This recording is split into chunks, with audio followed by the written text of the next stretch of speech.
नमस्कार दोस्तों, आज मैं फिर आपके सामने हाजिर हूँ अपनी एक नई कहानी लेकर। तो आज की कहानी कुछ इस तरह से है। एक राजा थे, उनकी दो रानियाँ थीं, रानी सुनीति और रानी सुरुचि। उन दोनों रानियों को एक एक पुत्र थे, पर राजा अपनी छोटी रानी सुरुचि को कुछ अधिक ही प्रेम करते थे और उनकी इसी बात का फायदा उठाकर रानी सुरुचि अपनी बड़ी रानी और उनके पुत्र ध्रुव को बहुत परेशान किया करती थी। एक दिन ऐसे ही किसी शाम को बालक ध्रुव अपने पिता की गोदी में बैठे थे। रानी सुरुचि वहां आई और उसे देखकर बहुत ज्यादा नाराज हुई।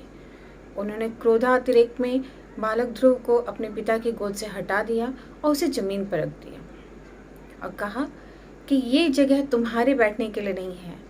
महाराज की गोद सिर्फ मेरे बेटे के लिए है, इसलिए तुम कभी भी यहाँ पर बैठने की कोशिश मत करना।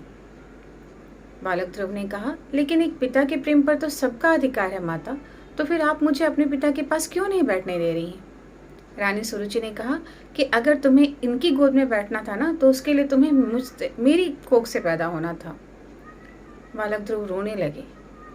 उनको रोता हुए देखकर भी रानी सुरुचि का मन नहीं पिघला और उन्होंने कहा, ये रोना धोना जाकर कहीं और करो, और अगर तुम्हें महाराज की गोद में बैठना है ना, तो जाकर भगवान विष्णु से पूछो कि उन्होंने तुम्हें मेरी कोख से क्यों नहीं पैदा किया।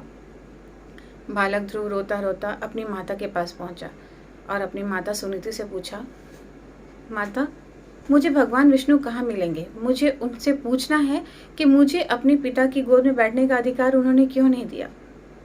माता रानी ने अपने छोटे से बच्चे को समझा बुझाकर सुला तो दिया, लेकिन उसके मन में ये विश्वास भी दे दिया कि भगवान विष्णु चाहें तो वो कुछ भी कर सकते हैं। दुनिया की सबसे बड़ी जगह भी वो बालक ध्रुव को दे सकते हैं। बालक ध्रुव यही सोचते सोचते सो गया।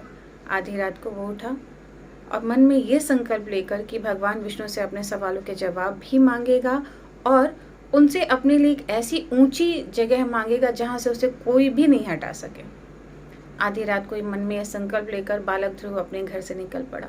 राह में जो भी मिला उसने सबसे पूछा, मुझे भगवान विष्णु कहाँ मिलेंगे। ऐसे ही चलते चलते वो एक महात्मा से मिला और महात्मा ने कहा, बच्चे, ऐसे खोजने से भगवान विष्णु नहीं मिलेंगे, तुम्हें उनके लिए तपस्या करनी पड़ेगी। बालक ध्रुव ने पूछा, आप मुझे बताइए तपस्या कैसे करते हैं, क्योंकि मैं तपस्या करके उनसे अपने लिए एक ऐसी जगह मांगना चाहता हूँ जहाँ से मुझे कोई ना हटा सके। बालक की लगन देखकर महात्मा ने उसे बताया कि तपस्या के लिए कोई भी एक प्रण लेकर वो उस पर कायम रहे। बालक ध्रुव ने ऐसा ही किया। उसने कई दिन रात कई वर्ष अथक तपस्या की, प्रयत्न किया और फिर भगवान विष्णु उस पर प्रसन्न हुए। वो आए, उन्होंने बालक ध्रुव को दर्शन दिए और फिर उसे कहा, बोलो वत्स, तुम क्या चाहते हो, तुम क्या वरदान मांगते हो। बालक ध्रुव ने कहा कि आप मुझे एक ऐसी जगह बिठाएं जहाँ से मुझे कोई ना हटा पाए, जहाँ से मुझे कोई ना डिगा पाए। भगवान विष्णु इतने प्रसन्न हुए कि उन्होंने कहा, ठीक है, मैं इस संसार का सबसे ऊंचा स्थान तुम्हें देता हूँ। तुम अडिग रहोगे, तुम अटल रहोगे, तुम्हें वहाँ से कोई नहीं हटा पाएगा। भटके हुए राही तुम्हें देखकर अपना मार्ग प्रशस्त करेंगे। तुम्हें देखकर लोग तुम्हारे वजूद की वजह से लोग दिशा पहचान पाएंगे। तुम कभी भी अपनी जगह नहीं बदलोगे। जो स्थान तुम्हें प्राप्त है वो किसी को भी प्राप्त नहीं होगा। लोग अपने शुभ प्रसंगों में तुम्हारा दर्शन करेंगे और अपने आप को सौभाग्यशाली समझेंगे। और फिर भगवान विष्णु की कृपा से वो बालक ध्रुव तारा बन के उत्तर दिशा में आज भी हमें दिखाई देता है। तो दोस्तों, इस कहानी से मैं बस ये कहना चाहती हूँ कि अगर हम अपने लक्ष्य के प्रति पूरी तरह से समर्पित हैं, उसे प्राप्त करने का हौसला, जज्बा हमारे पास है और हम लगातार उस दिशा में सही प्रयत्न कर रहे हैं, तो ऐसी कोई भी चीज़ नहीं है जो हम प्राप्त ना कर सकें।